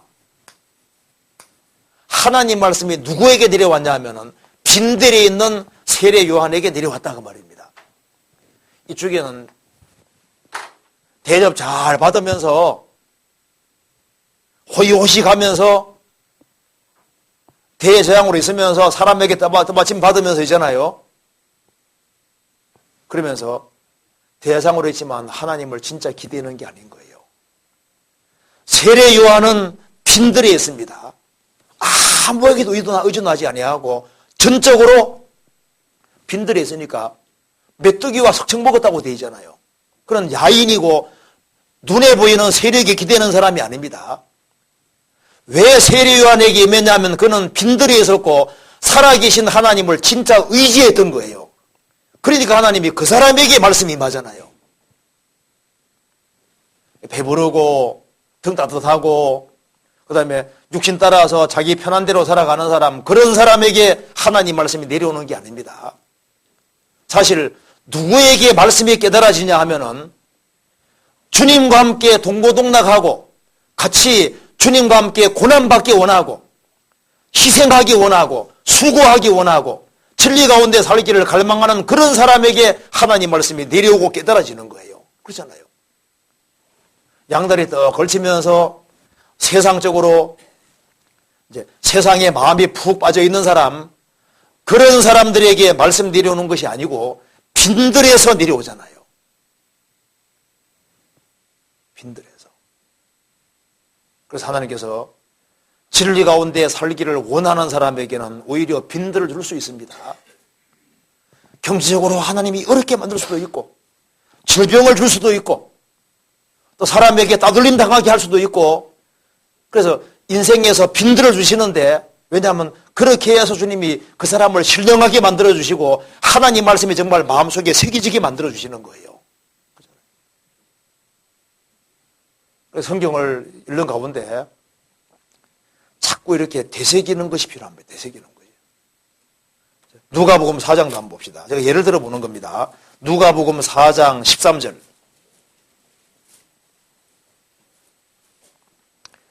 한번 같이 읽어보겠습니다. 마귀가 모든 시험을 다한 후에 얼마 동안 떠나니라. 이걸 계속 묵상한다 해봅시다. 마귀가 모든 시험을 다한 후에, 마귀가 예수님도 시험했구나. 예수님을 시험한 마귀가 나 시험 안 하겠냐 그 말입니다. 그래서 크리스찬도 마귀가 시험할 수 있구나. 그리고 얼마 동안 떠나니라. 시험을 다한 후에 마귀가 예수님을 영원히 떠난 게 아니죠. 얼마 동안 떠나니라. 틈이 있으면 또 다가오는 거예요. 예수님이 죽으시겠다고 하니까 베드로가 주여 그리하지 마옵소서. 그 일이 결코 예수님께 임하지 않을 겁니다. 예수님이 사탄아 물러가라 그랬죠. 또 사탄이 또 가까이 왔던 거예요. 우리 신앙생활도 마찬가지입니다. 나는 이제 어느 정도 신앙이 성장했다. 나는 마귀 시험 안 받을 거다. 천만의 말씀입니다. 얼마 동안 떠나니라. 또 다가옵니다. 그래서 성경이 말씀하기를 선된 줄 생각하는 자는 넘어질까 조심하라. 마귀가 가까이 있는 거예요. 가정생활하면서 아내가 마귀 역할을 할 수도 있습니다. 남편이 마귀 역할을 할 수도 있는 거예요. 베드로 통해서 예수님 넘어뜨리려 했잖아요. 내 가장 가까운 사람들 나 넘어뜨리게 할 수도 있습니다. 사탄아 물러가라. 너는 나를 넘어지게 하는 자로다. 얼마 동안 떠나니라. 얼마 동안. 그러니까 우리가 신앙생활하면서 긴장할 필요가 있는 거예요. 얼마 동안이구나. 자, 그래서 이 신앙생활하는 가운데서 묵상은 요약하자면은 소가 대책임질을 하는 것처럼 계속적으로 이걸 내가 아는 구절이라 할지라도 그걸요 되씹고 하는 거예요. 그리고 만나를 거두어서 빻아서 요리해서 먹는 것이 그게 대책임질하는 거예요. 그러니까 말씀을 듣고 그걸 자꾸 빻아가지고 요리해가지고 자꾸 생각을 해보고 마음판에 새기는 작업. 그래서 읽어뿐 아니라 마음에 새겨지도록 만드는 그 작업이 필요한 거예요. 그래 마음판에 성경에 새기라고 되어 있잖아요. 성경 잠언 7장 찾아봅시다.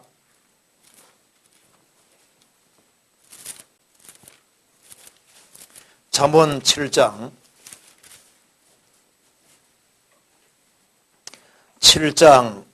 3절입니다. 이것을 내 손가락에 매며 이것을 내 마음판에 새기라. 하나님 말씀을 손가락에 매라 그랬죠. 손가락에 매도 잊어먹을 수도 있어요. 어떤 분이 밤에 중요한 일이 있어서 밥 먹다가 손가락에다가 이제 줄을 묶었습니다. 잊어먹지 않으려고. 근데 밥 먹는 사이에 까먹어 버린 거예요. 밥 먹고 난 다음에 보니까 손가락에 줄이 매여 있거든요. 왜 이 줄이 묶여 있지? 중요하니까 묶고 났을 거 아니에요. 아무 생각이 안 나는 거예요. 새벽 2시쯤 생각이 났는데 그 다음날 일찍 가야 되기 때문에 밥 먹자마자 빨리 자는 거다. 그 잊어먹지 않으라고 줄 맸는데 밥 먹는 사이 잊어먹어버린 거예요. 새벽 2시 될 때까지 2시 되니까 그날 일찍 자야 되는데 몰랐던 거예요. 자, 우리가 있잖아요. 손가락에 매라 그랬는데 안 잊어먹으려고 손가락에 매는 거잖아요. 그리고 여기에 이것을 내 마음판에 새기라. 마음판에 새기라. 마음판에 아주 각인이 되도록 해야 돼. 각인이 되도록. 그래서 어떤 문제가 탁 벌어지면은 탁 떠오를 수 있도록 생각날 수 있도록 해야 되는데요. 그리고 그게 힘인 거예요. 그래서 많은 구절 말고 정말 내 신앙생활에 필요한 중요한 구절들 몇 가지만이라도 탁 떠오를 수 있도록 이제 그렇게 할 때 그 사람 신앙생활에 힘이 있는 겁니다. 이것을 내 마음판에 새기라. 이제 요게 이제 오늘 참석하신 분들 좀 해봅시다. 그렇게 해보시면요, 신앙생활에 활력이 생기고 힘이 생겨요, 실제로. 자, 우리 그다음 질문 봅시다. 자, 은장의 성도입니다. 잠언 말씀 중에 궁금한 것을 질문드립니다.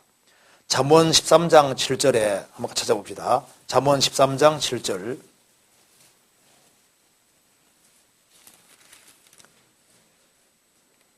(13장 7절) 스스로 부한 채 하여도 아무것도 없는 자가 있고 스스로 가난한 채 하여도 재물이 많은 자가 있느니라. 이 말씀이 어떤 뜻인지 궁금합니다. 이렇게 질문했습니다. 자, 스스로 부한 채 하여도 아무것도 없는 자가 있고, 세상이 그렇죠.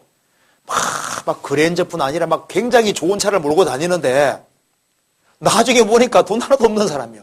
그 사람 막 요즘 티코 없죠. 아주 조그만 차 몰고 다니는데 가난뱅이인 줄 알았는데 보니까 막 엄청 부자인 사람도 있거든요. 그러니까 스스로 부한 채 하여도 남들 볼 때는, 외모로 볼 때는 정말 부한 사람처럼 보여도 아무것도 없는 자가 있고 비늘털이도 있고, 어느 사람 보면은 정말 가난한 채 하고 아무것도 없는 것처럼 보이는데 초라하게 입고 다니는데 알고 보니까 막 엄청 부자인 그런 경우도 있다 그 말입니다. 그렇죠? 그러니까 이것은 사람을 외모로 판단해서는 안 된다는 뜻도 들어가 있는 겁니다. 어떤 사람이 초라하게 입고 있는 나중에 보니까 속에는 왕이 들어있는 거예요. 그런 경우 있죠. 그 사람 마저 굉장한 것처럼 보이는 나중에 보니까 아무것도 아닌 거예요. 그런 일이 있다 그 말입니다. 자, 그래서 여기에 혹시 이 사람 아시나요? 토마스 카를라일 아세요? 카를라일. 그 옛날에 그 영국에서 아주 대학자입니다. 카를라일 하면은 영국에서 19세기 당시 아주 대학자에 속하는 사람입니다. 이 사람이 이제 마치 타고 딱 가고 있는데 이제 거기에 합성한 한 사람이 있었습니다. 그런데 그 보니까 토마스 카를라일이 모자 다 뒤를 쓰고 있는데 아주 초라하게 보이는 노인으로 보이는 겁니다. 그래서 그 노인에 대해서 막 이제 너무 초라하게 보인다고 막 얘기를 하니까 마부가, 당신은 그 모자 밑에 모자 쓰고 있는 이 사람이 얼마나 엄청난 사람인지 모른다. 그러면서 당신은 이 모자 쓰고 있는 이 사람 밑에 어떤 우주가 있는지 모른다. 이 사람이 얼마나 굉장한 사람인 줄 아느냐. 영국의 최대 학자다 그 말입니다. 그런데 끝으로 봤을 때는 초라한 노인인데 알고 보니까 영국에서 가장 대단한 대학자인 거예요. 그런 일이 얼마든지 있습니다. 부엉이 아시잖아요. 부엉이 보면은요, 털이 수북 있으니까 아주 보니까 덩치가 아주 굉장히 큰 거로 보이잖아요. 그렇죠? 근데 뺏겨놓으면요, 진짜 몸이 작습니다. 부엉이가 그렇거든요. 어떤 사람 보면요, 신앙생활 막 대단히 잘하는 것처럼 보이는데 주님 앞에 갔을 때 싹 뺏겨놓으면요, 부엉이처럼요, 아주 아무것도 없는 그런 사람이 있어요. 어떤 사람 보면 덩치가 참 좋은 것처럼 보이는데 목욕탕 가보면 몸이 굉장히 후리한 사람 있잖아요. 어떤 사람 보면 되게 후리한 줄 알았는데 목욕탕 가보니까 막 근육이 얼마나, 무슨 말 이해되시죠? 그러니까 여기에 볼 때하고 안 볼 때하고 다를 수가 있는 거예요. 그래서 이 구절을 내게 가장 적합한 것이 이겁니다. 성경 찾아봅시다. 요한계시록 2장 봅시다. 요한계시록 2장. 요한계시록 2장.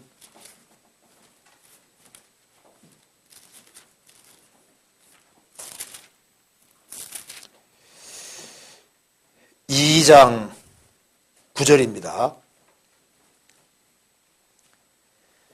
내가 내 환난과 궁핍을 아노니 실상은 내가 뭐라 했습니까? 부유한 자니라. 자칭 유대인이라 하는 자들의 회방도 아노니 실상은 유대인이 아니요 사단의 회라. 내가 장차받을 고난을 두려워 말라. 볼지어다 마귀가 장차 너희 가운데서 몇 사람을 옥에 던져 시험을 받게 하리니 너희가 10일 동안 혼란을 받으리라. 내가 죽도록 충성하라. 그리하면 내가 생명의 면류관을 내게 주리라. 이 말씀에서 서머나 교회의 성도들은 환란이 있습니다. 환란을 받고 있습니다. 그 다음에 궁핍을 안다. 궁핍이 헬라 원어로는 궁핍이 이제 가난하다는 말이 단어가 두 개가 있거든요. 부자에 비해서 가난하다는 단어가 있고 절대 궁핍이 있는 여기는 절대 궁핍입니다. 때거리고 아무것도 없는 거예요. 그러니까 이 서머나 성도들은 환란도 있고 그 다음에 때거리도 없는 상태인 겁니다. 하루하루 연명하기도 어려운 사람인 거예요. 궁핍도 있고 그 다음에 10절에 장차받을 고난을 두려워 말라. 장차받을 고난도 있는 사람인데 주님께서는 말씀하기를 실상은 내가 부유한 자라 그랬죠. 그런데 요한계시록 3장 봅시다. 3장 라오디게아 교회에 대해서는 17절에 3장 17절 내가 말하기를 나는 부자라 부유하여 부족한 것이 없다 하나 내 곤고한 것과 가련한 것과 가난한 것과 눈먼 것과 벌거벗은 것을 알지 못하노도다. 자, 이 라오디게아 교회의 성도들은 나는 부자라 부유하여 부족한 것이 없다고 했지만은 주님께서는 너희들은 진짜 가난뱅이다. 그러죠? 자, 이 서머나 교회는 너희들은 실상은 부유한 자다. 라오디게아 교회 성도들은 너희들은 실상은 가난한 자다. 육신적으로는 부유했지만은 주님 볼 때는 가난한 사람이고 서머나 교회 성도들은 육신적으로는 정말 째지게 가난했지만은 실제로는 부유한 자라고 했습니다. 그래서 심판대 앞에 서면은 스스로 부한 채 했는데 가보니까 상이 없는 사람이 있는 거예요. 적은 사람이 있고 어떤 사람은 저 사람이 무슨 상이 있겠는가 했는데 가보니까 막 엄청 영적으로 부자였던 겁니다. 아마 모르긴 몰라도 천국 갔을 때 형제들보다 자매들이 상이 훨씬 더 많을 수 있습니다. 그리고 앞장서서 하나님 말씀 전하고 막 그런 사람이 상 크게 받을 줄 알았는데 가보니까 세상에 다른 자매들이 막 훨씬 더 큰 상 받을 수도 있거든요. 모를 일인 거예요. 그리고 어떤 사람은 찢어지게 가난한 상태에서 신앙생활 열심히 했는데 어떤 사람은 부한 상태에서 신앙생활을 했거든요. 가보니까 가난한 상태에서 어렵게 헌금하고 신앙생활을 쭉 했는데 주님께서 이 사람을 높이 평가하고 진짜 부유한 사람일 수도 있는 거예요. 과부는 두랩돈을 집어넣었는데 주님이 제일 많이 집어넣었다고 했잖아요. 어떤 사람은 구원받은 지 오래되고 신앙생활 잘하는 것처럼 보였는데 가보니까 너무 적은 거예요. 어떤 사람은 진짜 찢어지게 가난한 상태에서 신앙생활을 어렵게 했는데 나중에 보니까 부한 사람이 될 수도 있는 겁니다. 모를 일인 거예요. 그래서 스스로 가난한 채하여도 부한 자가 있고 스스로 부한 채도 가난한 자가 있느니라. 세상에는 정말 대기업의 회장 막 엄청 부자인 것처럼 보이지만은 주님 앞에 갔을 때는 알거지입니다. 구원받은 사람은 정말 가난한 것처럼 보이는데 주님 앞에 서면은 진짜 부자들이잖아요. 천국 상속 받잖아요.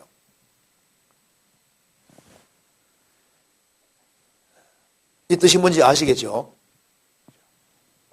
그래서 이 세상에는 포장된 것이 많다는 겁니다. 하나님만 포장이 없고 성경에는 포장이 없어요. 포장지가 없습니다. 성경은 있는 그대로 모습을 그대로 얘기하고 있는 거예요. 그래서 서머나 교회 성도 너희들은 부유하다. 정말 부유한 사람들입니다. 라오디게아 성도들 너희들은 가난하다. 정말 가난한 거예요. 그래서 우리가 믿음에서 부유해야 되는 겁니다. 자, 그리고 이제 그 다음 질문. 사무엘하 5장 12절에 다윗이 여호와께서 자기를 세우사 이스라엘 왕을 삼으신 것과 그 백성 이스라엘을 위하여 그 나라를 높이신 것을 아니라. 여기서 이제 이 말씀에서 맨 뒤에 아니라는 구절이 눈에 들어왔습니다. 다윗이 알았던 것처럼 우리도 신앙생활에서 꼭 알아야 할 것이 있다면 무엇이 있을까요? 찾아봅시다. 사무엘하 5장 12절.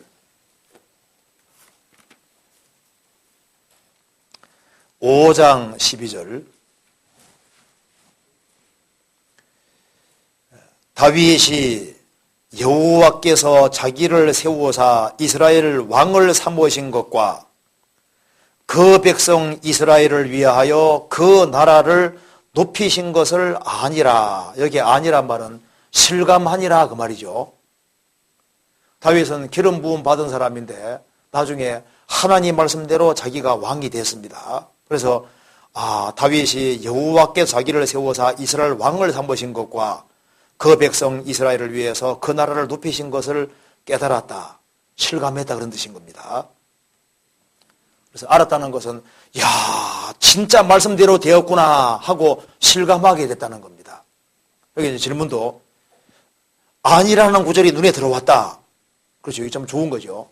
아니라, 야, 실감했다는 겁니다.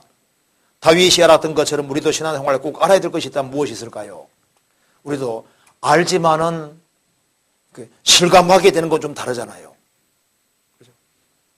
구원에 대해서 알았는데 구원을 정말 받아버리면은요, 야, 나도 정말 구원받았구나 실감이 나잖아요. 그렇죠? 교회에 대해서 많이 들었는데 어느 날 교회를 진짜 알 수가 있습니다. 아는 경우가 있습니다. 교회가 정말 중요한 것이었구나 하고 진짜 실감하는 경우가 있는 거예요. 다윗은 자기가 왕이 된다는 걸 알았지만은 왕이 되고 난 다음에 나중에 정말 실감하게 된 거예요. 구원 받고 난 이후에도 구원이 그렇게 중요한지를 잘 몰랐다가 어느 날, 야, 구원이 진짜 인생에서 제일 중요한 것이구나 하는 걸 실감하는 경우 있잖아요. 갑자기 아버지가 돌아가시게 됐다. 그랬을 때, 야, 구원이 이렇게 중요한 것이구나. 물론 중요했는데 부모님이 딱 돌아가시게 되면요, 그때 구원이 이렇게 중요한 거구나. 때로는 자식이 먼저 죽는 경우도 있죠. 그럴 때, 야, 구원을 받았으니까 위로가 되지. 이 구원이 얼마나 중요한지를 실감하게 되는 일들이 있잖아요. 교회에 대해서도 들었는데, 교회가 진짜 중요한 것이구나 하고 어느 날 깨닫는 경우가 있습니다. 실감을 확 하는 경우가 있다고 말입니다. 야, 교회가 잘 돼야 돼, 교회가 잘 돼야 돼. 그런 말을 많이 들었는데, 뭐 개인은 가난해도 교회는 부유해야 되고, 교회가 잘 돼야 돼. 그런 말 들었는데, 잘 모르고 있다가 자식이 말썽을 부리다가요. 말썽을 부리니까 학기 수양기가 있으니까 애가 갔다 오니까 조금씩 바뀌거든요. 동계수련회 갔다 오니까 바뀌잖아요. 그러니까 이야, 자식을 키우면서 이야, 교회가 진짜 중요한 것이네. 교회가 정말 잘 돼야 되겠네. 교회가 평온하게 돼야 되겠네. 이거 뭐 실감하는 경우도 있잖아요. 이게 아니라 그 말은 실감하니라 그 말입니다. 교제에 대해서도 많은 얘기 들었는데 어느 날 교제하는 가운데서 신앙의 성장하는 걸 느끼면서 야, 교제가 이렇게 중요한 거요 실감할 수 있잖아요. 주님이 재림한다는 말을 듣긴 들었는데 어느 날 야, 주님이 정말 곧 오시겠구나 느껴지는 경우 있잖아요. 정말 오시는구나. 그렇게 느낀다면 정말 좋을 겁니다. 그래서 우리가 간접적으로 아는 거하고 직접적으로 아는 건 조금 다릅니다. 그래서 이 말씀을 일단 많이 들어놓으면 나중에 이게 실감이 되도록 되는 게 실감이 되고, 야, 진짜구나 하기 필요한 거예요. 성경 한번 찾아봅시다. 시편 48편.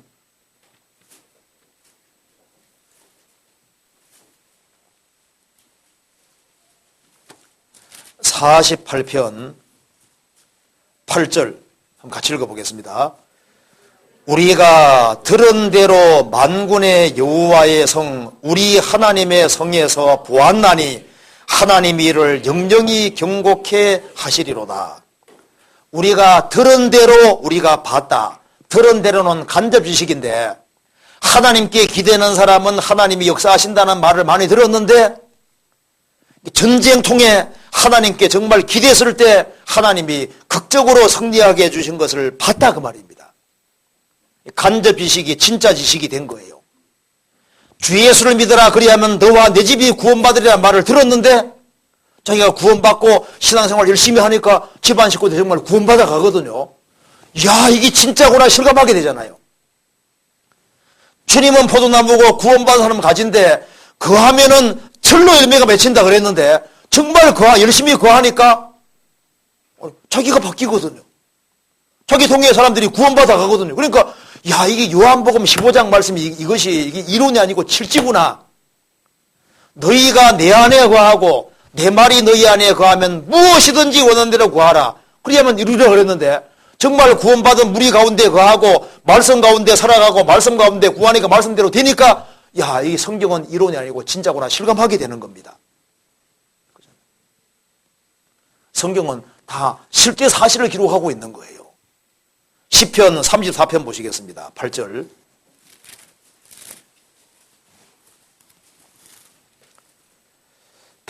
같이 읽어보겠습니다.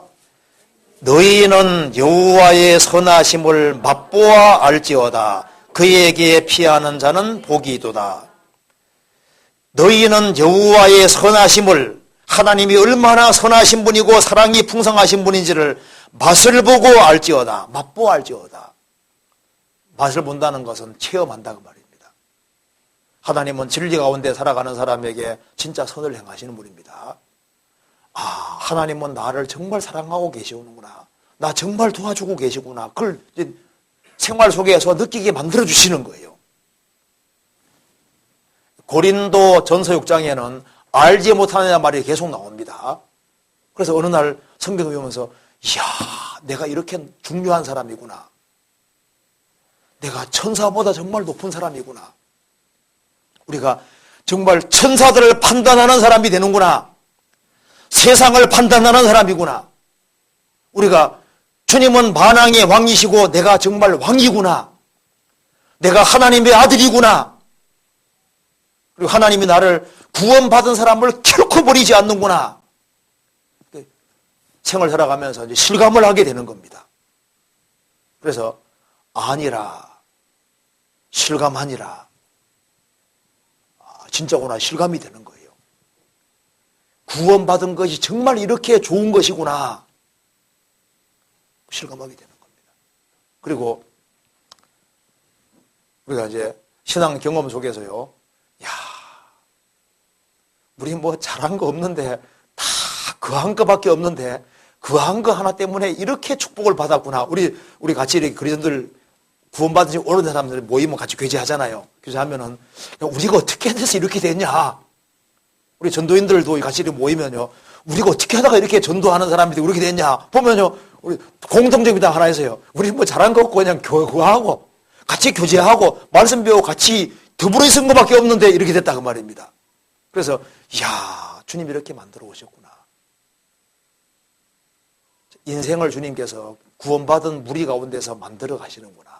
우리 부족한 것이 많고 넘어질 때도 많이 있었지만은 끝까지 주님 안에 거하고 무리 가운데 거했는데 주님이 인생을 이렇게 만들어 오시구나 실감하게 되는 거예요. 아니라 실감하니라 그런 뜻입니다. 자, 그 다음 질문 봅시다. 여기에 사무엘상 4장에는 전쟁에서 패한 이스라엘이 하나님의 언약궤를 진으로 들여옵니다. 그리고 다시 전쟁을 했는데 또 크게 패하여 3만 명이 죽고 언약궤도 빼앗기고 엘리의 두 아들도 죽임을 당합니다. 왜 패배하게 된 것인지 잘 이해가 안 됩니다. 이 사건을 통해서 저희에게 주시는 교훈이 무엇인지 궁금합니다. 한번 찾아보시겠습니다. 사무엘상 4장. 사무엘상 4장 보시겠습니다.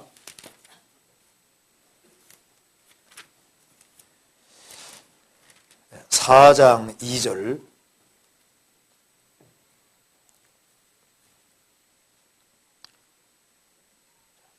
1절부터 제가 읽어보겠습니다.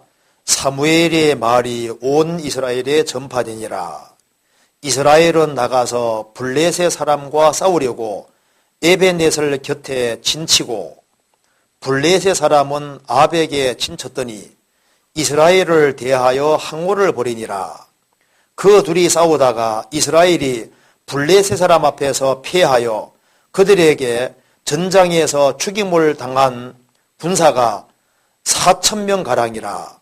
백성이 진으로 돌아오매 이스라엘 장로들이 가로되 여호와께서 어찌하여 우리로 오늘날 블레셋 사람 앞에 패하게 하셨는고 여호와의 언약궤를 실로에서 우리에게로 가져다가 우리 중에 있게 하여 그것으로 우리를 위하여 원수들의 손에서 구원하게 하자 하니 이에 백성이 실로에 보내어 그룹 사이에 계신 만군의 여호와의 언약궤를 거기에서 가져왔고 엘리의 두 아들 홈니와 비누아스는 하나님의 언약궤와 함께 거기 있었더라. 그런데 법궤 가지고 들어와서 전쟁했는데 이스라엘이 패했습니다. 10절 블레셋 사람이 쳤더니 이스라엘이 패하여 각기 장막으로 도망하였고 살육이 심히 커서 이스라엘의 보병에 엎드러진 자가 3만이었으며 하나님의 궤는 빼앗겼고 엘리의 두 아들 홈니와 비누아스는 죽임을 당하였더라. 이스라엘이 처음 전쟁에서 4,000명가량이 죽으니까 이 어쩐 일이고 하고 이제 언약궤를 가지고 와서 언약궤를 앞세우고 와서 전쟁해도 3만 명이 죽었고 법궤는 빼앗기고 엘리의 두 아들 홈니와 비누아스가 죽임을 당했다. 언약궤를 가지고 와 전쟁했는데도 왜 패하고 빼앗기냐 그 말입니다. 왜 패했느냐? 이유가 있어요. 이게 우리 신앙생활에 아주 중요한 교훈이 됩니다. 먼저 여기에 엘리의 두 아들 홈니와 비누아스가 어떤 사람인지 아시죠? 엘리 대장의 아들들인데 이 사람들이 문제 있는 사람들입니다. 성경 사무엘상 2장 봅시다. 2장 12절.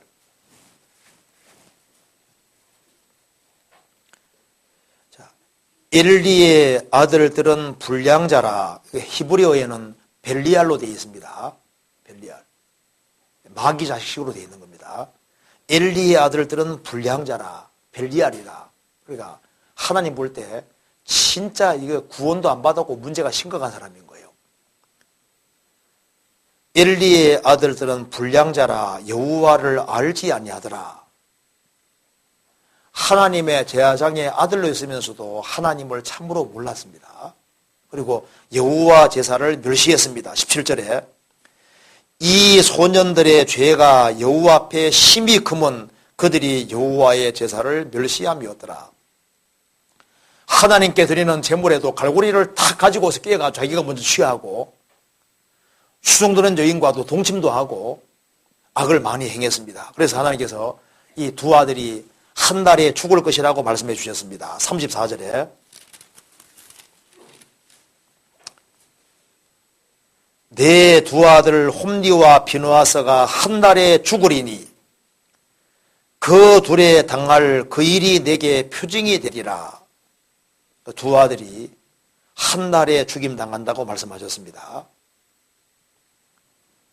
자, 그래서 이제 전쟁을 하는데 법궤를 가지고 갔잖아요. 근데 법궤를 가져갔는데 법궤를 빼앗기고 전쟁에서 아주 크게 패했습니다. 자, 이 법궤가 블레 사람들이 법궤를 취해 갔을 때 법궤가 가는 곳마다 재앙 내리죠. 자, 이게 좀 중요한 문제입니다. 자, 법궤가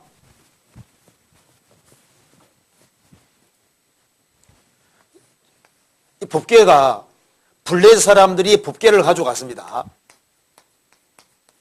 블레셋에 법궤를 뺏어갔는데 법궤가 가는 곳마다 블레셋 사람들에게 재앙을 내리잖아요. 그러니까 법궤는 능력을 계속 행했는데 이스라엘 속에서는 능력을 행하지 않았잖아요. 그렇죠? 법궤를 뺏어간 블레셋에서는 하나님께서 아주 엄한 징계를 많이 내리셨는데 왜 하나님 백성 속에서는 법궤가 침묵지키고 이스라엘 민족이 그렇게 많이 엎드러져도 가만히 섰냐 그 말입니다. 그렇잖아요. 이게 중요한 문제인 겁니다. 여기에 사무엘상 5장 봅시다. 5장 1절 보시겠습니다. 블레셋 사람이 하나님의 궤를 빼앗아 가지고 에벤네셀에서부터 아스돗에 이르니라.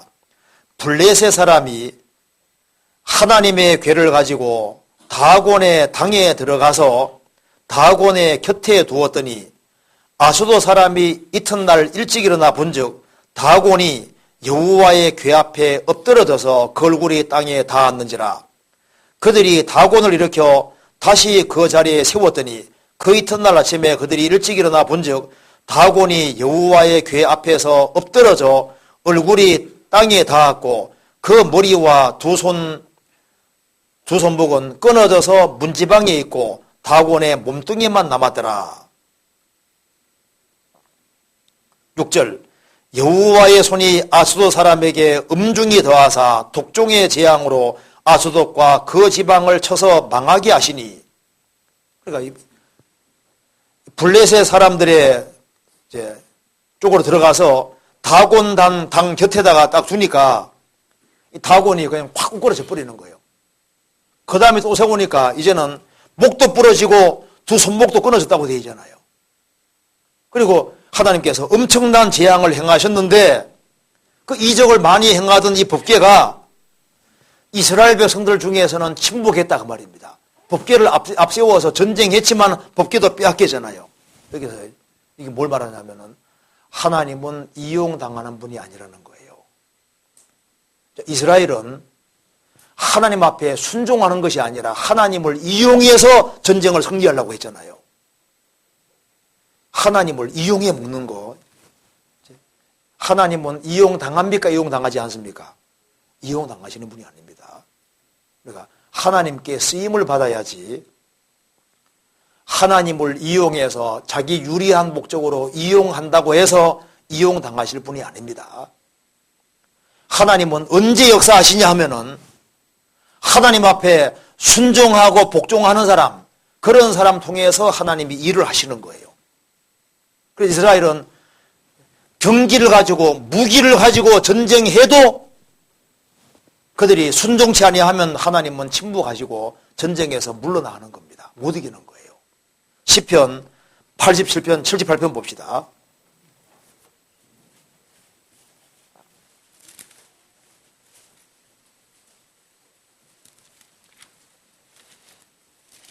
시편 78편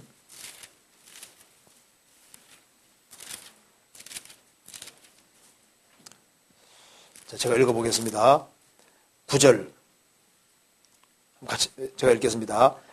에브라임 자손은 병기를 갖추며 활을 가졌으나 전쟁의 날에 물러가도다. 저희가 하나님의 언약을 지키지 아니하고 그 율법 준행하기를 거절하며. 에브라임 자손은 병기를 갖추고 활을 가졌으나 완전 무장하고 전쟁에 갔지만은 못 이기고 패하고 물러났다 그 말입니다. 왜? 순종하지 않으니까. 하나님은 순종하는 사람에게 역사하시는 거예요. 마태복음 13장 끝에는 저희의 믿지 않음을 인하여 거기에서 능력을 많이 행치 아니하시느니라. 하나님은 믿는 자 속에 역사하시고 순종하는 사람이 역사하는 겁니다. 그런데 하나님을 이용해 먹는 사람, 그런 사람에겐 주님께서 이용당하지 않습니다. 그래서 여기 이제 중요한 사실이 있는데요. 세상의 모든 종교와 성경의 다른 점이 바로 이겁니다. 왜 사람들이 성경의 하나님을 껄끄럽게 생각하냐 하면은 드라빔이란 게 뭔지 아시죠? 드라빔. 드라빔이 휴대용 신입니다. 보통 요만하게 생겼잖아요. 딱 휴대하는 거예요. 그래서 자기가 이제 복 달라고 빌고 또 자기가 주머니에 집어넣고 갖고 다니다가 또 복 달라고 빌고. 왜 사람들이 뭐 불교라든가 이런 데 대해서는요, 별로 거부감을 안 가지냐 하면은 가고 싶은데 가면 되잖아요. 그러니까 다른 모든 신들은 인간이 조작할 수 있는 겁니다. 인간이 부릴 수 있는 거예요. 세상 모든 신들은 인간이 부리고 조작할 수 있잖아요. 그러니까 왜 사람들이 우상을 선호하냐 하면은 우상은 자기들이 만들었고 자기들이 조작할 수 있잖아요. 그런데 성경의 하나님만은 참 하나님이시기 때문에 이 하나님은 인간에게 조작당하는 분이 아니고 너희들이 내 앞에 굴복하라고 얘기하는 거다 그 말입니다. 너희들이 내게 무릎 꿇고 내게 굴복하고 내 뜻을 따르라고 얘기를 하고 너 생각을 포기하고 내게 굴복하고 따르라고 하니까 인간이 주인 되는 것이 아니라 인간을 항상 밑에 두게 하고 하나님을 진짜 섬기게 만들고 인간을 밑에 두고 인간은 복종할 위치에 있도록 이렇게 만들어 가니까 사람들이 껄끄럽고 싫어하는 거예요. 그러니까 하나님은 인간이 조작할 수 없기 때문에 그것이 다른 종교가 다 다른 겁니다. 사람들은요, 멋대로 살아가면서도 어떤 신의 이름을 이용해가지고 육신적인 어떤 복을 받으려고 하잖아요. 성경의 하나님은 그게 아닌 겁니다. 하나님은 절대 조작당하지 않습니다. 이스라엘 백성들이 순종할 생각은 하지 아니하고 하나님을 이용해 먹으려고 했던 겁니다. 하나님은 전혀 이용당하지 않으시고 그 이스라엘 사람의 역사를 하지 않으셨던 거예요. 그렇잖아요. 이거 이해되시죠? 그리고 그 다음 질문 여기 봅시다. 형제 자매님 중에 자살을 하면 구원을 받지 않았기 때문에 그렇다고 생각했었습니다. 그런데 우울증이라는 병에 대해서 알고 나서부터는 생각이 조금 바뀌었습니다. 구원받은 사람이 우울증과 같은 정신병으로 인해 자살하게 된다면 그 영혼은 어떻게 될까요? 자, 구원받은 사람은 자살을 안 할 겁니다. 그렇잖아요. 구원받은 사람이 어떻게 자살해요? 그리고 성경에서는 그의 열매로 그들을 안다고 하셨습니다. 그러니까 그 사람이 구원받고 평상시에 좋은 열매를 맺혔는데 자, 우울증이 그래서 열매가 확실해요. 구원받고 열매가 확실했는데 나중에 우울증이 걸려서 우울증 병에 걸려서 이제 자살하는 상황이 생겼다. 그럴 경우에는 암이라는 병이 사람을 죽이는 것처럼 우울증이라는 병이 이제 심해서 그 사람을 죽게 했을 경우에 정말 아무리 봐도 구원을 받은 게 확실한데 열매도 아주 확실한데 이제 예외적으로 그런 경우가 생겼을 때 구원을 받았을지도 모른다고 생각할 수 있잖아요. 그런데 확실한 열매도 없는데 열매 같은 것도 없는데 쉽게 이 사람은 구원 받았는데 우울증 걸렸는데 무조건 자살했을 때 이 사람이 구원을 받았다고 단정 짓는 것 자체도 그것도 위험한 거예요. 그렇잖아요. 그러니까 최종적으로는 주님 앞에 가봐야 주님이 정확히 아시는 거예요. 그렇잖아요. 정확히 아시는 거고. 그래서 이제 구원받은 간증만 있고 실질적인 삶이 없는데 우울증을 자살했다. 그럼 그건 우리는 모를 일인 겁니다. 그 사람이 정말 구원받은지 뭐로 보장할 거냐고 말입니다. 그래서 예외적인 암이 걸려서 안 죽으려고 발버둥 치는데 죽는 경우 있잖아요. 암 때문에. 암이란 병이 사람 죽인다 그 말이에요. 그러면 그건 자살이 아니잖아요. 그런데 우울증이 너무너무 심해가지고 그 우울증이란 병 때문에 이제 몸을 자해하고 이제 죽는 경우가 생겼다. 그랬을 때 병이 죽였다 그 말입니다. 그걸 정말 자살이라 할 수 있을까? 그건 약간 이제 논란 여지가 있잖아요. 근데 우리가 알아야 될 것은 그렇지 않은 자살할 리가 없다고 믿어야 됩니다. 그렇잖아요. 그리고 거듭난 사람은 이루어지지 않습니다. 그래서 이제 암이 걸려도 자살은 안 하잖아요. 그렇잖아요. 근데 우울증이라는 병이 걸려서 갑자기 죽게 되는 경우가 있을 때 이제 그런 경우는 아주 예외적인 경우인데 그 예외적인 경우를 일반화시켜서 또 안 되는 거예요. 그래서 일단 우리는 어떤 사람의 구원에 대해서 쉽게 단정하는 그런 건 조심해야 됩니다. 그런데 이제 이 사람이 구원도 받았고 열매도 확실한데 그런데 우울증이 아주 심해서 갑자기 이제 죽는 일이 생겼을 때 저 사람이 정말 구원을 받았는데 그런 경우가 간혹 있을 수도 있겠죠. 그렇잖아요. 그런데 그 부분에 대해서 우리가 이 사람은 구원이다 아니다 이런 것을 단정하지 말고 하나님께 일단 맡기는 게 좋을 거예요. 그리고 이제 일단은 어떤 우울증이 걸린 사람이 있을 때요. 이제 전화 걸려오거든요. 내가 우울증이 심한데요. 그리스도인인데요. 저 사람은 어디 가요? 묻는 사람이 있거든요. 그럼 뭐라 대답해 줘야 됩니까? 아, 자살해도 구원받은 사람 천국 갑니다. 이렇게 말해 줘야 됩니까? 아니에요. 저에게도 그런 사람 전화 걸려온 경우가 있거든요. 제가 뭐라 대답하겠습니까? 구원받은 사람은 자살할 리가 없습니다. 이렇게 말해줘야 되는 거예요. 그렇죠? 정말요. 정말이고 말고 구원받은 사람이 어떻게 자살해? 이렇게 얘기해줘야만 살라고 발버둥 치고 살라고 하는 거예요. 그런데 구원받아도 자살하면 천당 갑니다. 이렇게 말해주면요. 그래가지고 이제 아이고 살기 싫은데 그냥 목숨 이렇게 부추기면 안 되잖아요. 그렇죠? 무슨 이해되시죠? 그 정말 답해줄 때 조심해야 되는 겁니다. 근데 이제 질문이 아직 많이 남았는데 시간이 다 됐어요. 그죠? 시간이 됐으니 이제 이 정도 하고 이제 그다음에 이제 이 질문이 좀 이제 답을 하려면 길어요. 그래서 이제 여기까지 하고 그다음에 이어서 이제 다음번에 또 하도록 합시다. 근데 오늘 보니까 질문 좀 좋은 게 많이 나온 것 같이 오죠. 근데 질문이 이제 점점 좋은 것이 많이 나와요. 예, 같이 기도하시겠습니다. 자비로우신 우리 아버지 하나님 감사합니다. 저희들을 구원해 주신 것을 진심으로 감사합니다.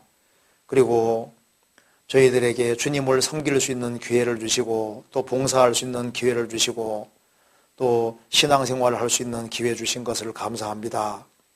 주님 오시는 그날까지 주님께서 저희들에게 더욱 크신 은혜와 사랑으로 함께해 주시고 주님 오시는 그날까지 서로 사랑하며 주님의 영광을 위해 살 수 있도록 도와주시옵소서. 또 다음 시간 주님의 거룩한 말씀께 부탁드립니다. 고마우신 우리 구주 예수 그리스도의 이름으로 기도하옵나이다. 아멘. 네, 수고하셨습니다.